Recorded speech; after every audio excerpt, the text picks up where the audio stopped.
But starting out with the Western Conference starters, we'll start out with the guard spot. So the first guard spot, we have Damien Lillard. Now, Damien Lillard's team is currently in the sixth seed in the Western Conference. They have been hit with a massive amount of injuries, as is the yearly ritual for Portland at this point. You know, it's a yearly thing for Portland. Just they start out well and everyone gets injured. So you gotta feel for Trailblazers fans. But yeah, they're currently the sixth seed with a 12-10 record, with Damian Lillard averaging 29.1 points a game with 7.3 assists, shooting 38% from three, 45% from the field. You know, Damian Lillard numbers are a regular thing. You know, I mean, simply put, Damian Lillard is being one of the best players in the league this year. I think, you know, he's just not getting as big of a name this year because of the fact that, number one, I think Steph Curry is back, who, again, we're going to talk about as our next name. But, you know, number one, Steph Curry's back. So as opposed to last year where Steph Curry wasn't there and Damian Lillard was able to get a lot more of the spotlight. So I think this year, that's one of the reasons why he hasn't been able to get the spotlight as much. And then number two as well, like the Portland Trailblazers are, you know, in the middle of the pack right now. Again, injuries, huge part of that. But, you know, Portland is not doing the greatest either. Yeah, I mean, I think a lot of you who have listened to the show for a while have known that I'm a very big Damian Lillard guy. I really like it. I love to watch him play. I like his game. I like his intensity, the mindset that he comes into a game with. And yeah, like you said, like he's doing what he's been doing for the last few seasons. You know, it's always, you know, it's Dame time, man. Like this guy is putting his team on his back, especially with the slew of injuries Portland just somehow just seems to get hit with every single season.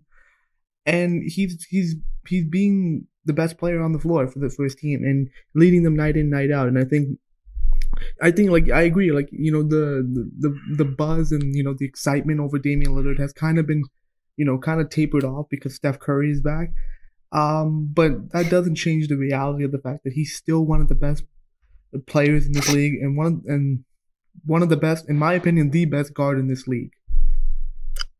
I don't know about that one, but, you know, he is one of the best. We can say that for sure, right? He's one of the best point guards in the league. He's one of the best scorers in the league. I think a lot of the, you know, buzzkill in Portland also stems from the fact that their free agent acquisitions or their offseason acquisitions have not performed as much as people would hope. I think you were really on the train for them, right? Yeah. I mean, I was very excited for them too, but I think you were more excited for them than I was. But I think in particular, a guy like Robert Covington, who has not performed up to expectations, right? Now, again, we weren't asking Robert, you know, third overall in defensive player of the year, like he was a couple of years ago or whatever. But, you know, at least make your shots and play defense, which that has been up and down so far for the Portland Trailblazers. But as I was talking about, Yeah, I do think Robert Covington can turn it around, though, so... I mean, he's a veteran. He's a veteran. So again, he's always been streaky in his career, but I'll say that as one saving grace for Robert Covington. But yeah, he's really underperforming so far. As I was talking about before, speaking of, you know, the two-time MVP, Steph Curry.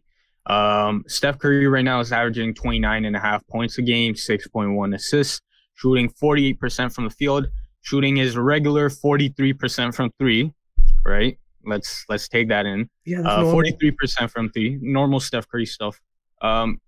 Efficient field goal percentage of 61%, which is absolutely crazy for a point guard. Absolutely crazy.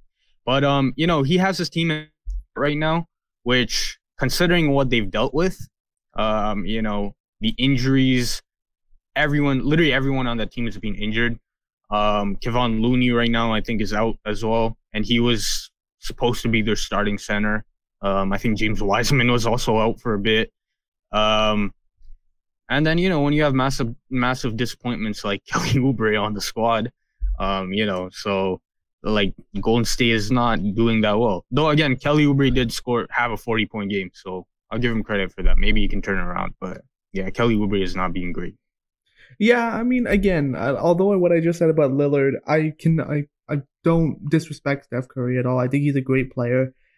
Is his game, for me? No, it's not. It's not to me what aesthetically pleasing, but I can't deny that he's super talented. He changes the way a defense has to guard him, and this season, man, he's doing what he needs to do for his team. Like losing Kevin Durant and now losing Klay Thompson for the year kind of puts Steph in this role where he has to be his team's offense, especially when you have guys like freaking Kelly Oubre who has to run out like Naruto and forget how to shoot. So like he really needs to be that scorer and that driver of offense for his team. And like you said, I mean they have a few injuries going on and players that are underperforming. So again, it's no surprise to me that he's still playing at this high level, especially coming off of a hand injury last season, and a disappointing year overall for the Warriors. So again, it's no shocker to us that Steph Curry is on this list, man. And yeah, man, nothing else to say, man. He's one of the best guards in this league, for sure. Yeah, I think for both of us, right, his game is not aesthetically pleasing considering, the era we grew up watching. I feel like an old head saying that. But, I mean, it's kind of true in terms of, like, what we grew up watching. But there's no denying this guy is one of the greatest of all time. You're talking about – I just named out the stats for you, right? Pretty much 30 points, 43% from three, 61% effective field goal percentage. And that's pretty much him backpacking the offense. To put up numbers like that on the efficiency that he does with pretty much no real help around him is absolute insane. Is he 50-40-90? Is he 50-40-90 this season?